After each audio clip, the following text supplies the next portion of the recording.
Decades of research have shown that across a variety of professions, people care as much about how they are treated during the course of an interaction as the outcome of that interaction.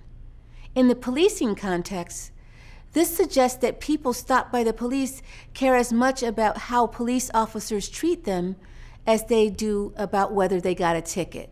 In fact, both research and real-life experience have shown that if officers act in accordance with a few simple tenets, giving people voice, treating them with fairness and respect, residents will be more inclined to think of the police as legitimate authorities and therefore be more likely to comply with the law.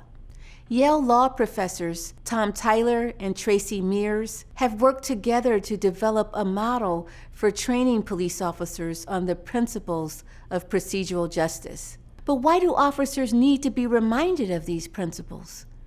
Because one of the primary barriers to good policing is the cynicism that officers develop while working on the streets. It's easy for officers to get beaten down by fighting crime.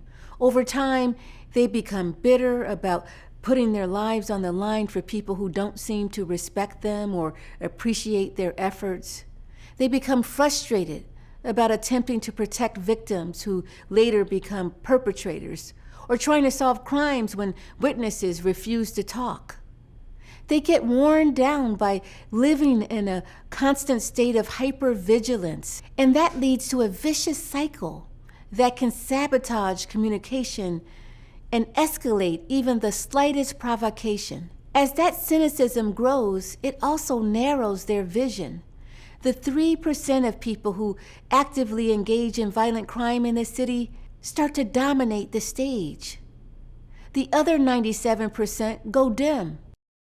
They begin to see all the residents of the communities they serve and protect through this tiny window. That sort of selective attention is not something limited to the police. It's a basic feature of brain functioning.